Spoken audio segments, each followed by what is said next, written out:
We've heard how events are changing and we're excited about the future. In the final session, I'd like to present to you some of our thinking on what we think will be the winning approaches for the hybrid era. I want to talk about three formats: Studio Hybrid, Match of the Day, and TED Talk.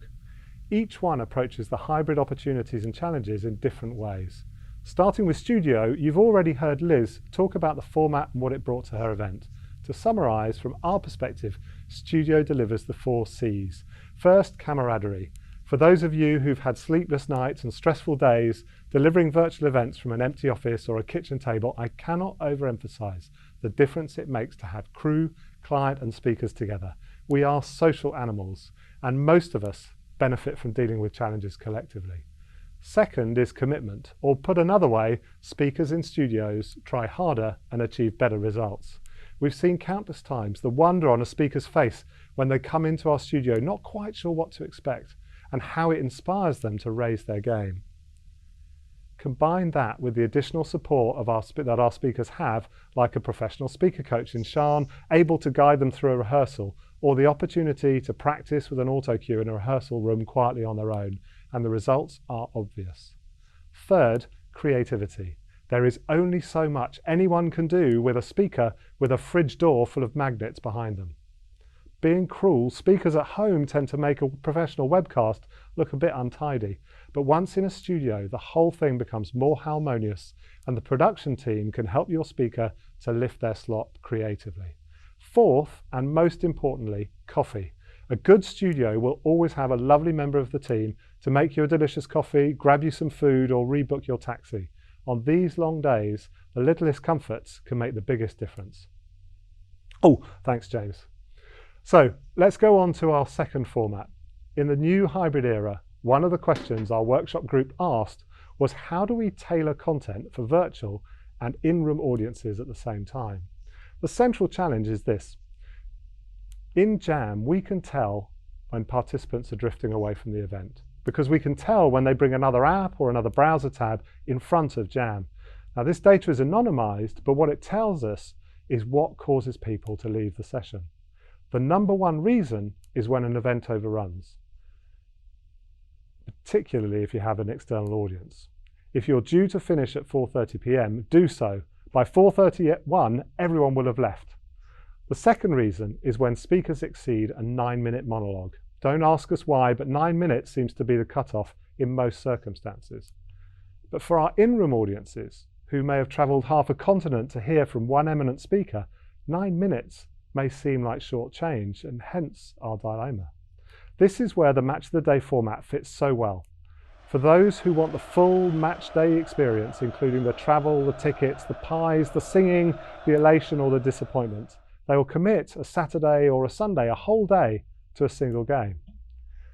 Those are our in-person attendees. But for others, they're just interested to see what happens in all of the games that day. So they'll invest 60 minutes in a highlights package with commentary. Liz spoke about customers with strategic relationships attending her next event in person, while those with a more nascent relationship with her company would attend online for less time. If you have a clean cut of delegates like this, it also guides your content programming.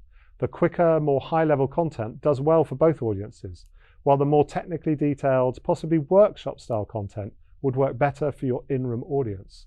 So there's your virtual 2-hour and in-person 7-hour flavour of the same event. The remote audience can watch some of this content as a pre-record, with a live commentary team, possibly with guest speakers from the in-person event, providing additional insights. Now the question is, does the fact that the online audience see pre-recorded content cause them to feel less valued? Well, we would say that depends on how you pre-record the content, but of course, only you really know the minds of your audience. Chris, let me pass you the clicker back. Thanks. Now, obviously, Match of the Day leaves unanswered one other challenge our workshop group identified. How do you make a connection between the in-room and the online audience? In Match of the Day, quite simply, you don't even try. But in the TED Talk format, this is exactly what we aim to achieve. I will show you 3 innovations where we're working to create a link between the physical and the virtual. So how do we do that? Our first step is to create a parity between the in-room and the online audience. Now, you're all using the desktop version of Jam at the moment, but you can also use Jam when participating in person through the mobile version. This covers voting, chat and Q&A, as well as discussion. And this means that when it comes to asking questions, we can get those questions in the same format, both from those people in the room and those people online. Everyone has an equal opportunity to contribute. Second, within Jam, one of our unique techniques is to be able to take an audience member and mix them into the webcast.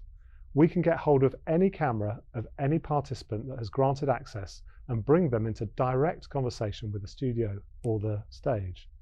No need for special Zoom or vMix links that were agreed in advance. It's all handled by the Jam software and can all be done in the instant. Think how powerful it is to be able to bring any one of your participants onto stage to speak with your presenter wherever they are in the world. Finally, we need to make a connection between the speaker and the audience, and here I'm focusing on eyeline. For virtual events, our strong recommendation is to use teleprompter to keep speakers on message and to keep them looking at the camera. We do this by putting everything a speaker needs in front of the glass, which is in front of the camera. We use beam splitter glass for this. Now, with a live audience, where do speakers tend to go for their content? Well, some of them are numpties, and what they tend to do is they tend to look behind them at the screen, but that's no good for anyone. Those who are a little bit more gathered and a little bit more prepared tend to use the comfort monitors, which we've traditionally put at their feet, below them, between themselves and the audience. But this is the very worst angle for the remote audience, specifically if the speakers are on the stage, because now what we've got is our speakers looking down and really not making any sort of eye contact with our virtual audience. In fact, we think we can improve the whole layout of a meeting to better work for our hybrid audience. For the people in the room, there's no difference whether we have the speaker on a stage or on the floor as long as they can see them. And we actually think raked seating will be better because it will lift the speaker's eyesight, and as comfort monitors, you've guessed it, we've taken those off the floor and put them in front of the camera.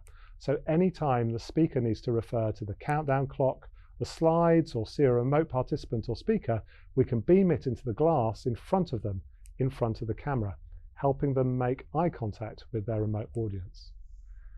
Like everyone else, we believe hybrid is here to stay. But to succeed, it needs to be so much more than a live meeting with a single camera feed streaming to an invisible and largely forgotten remote audience. It requires a root and branch reassessment of how we connect with our participants.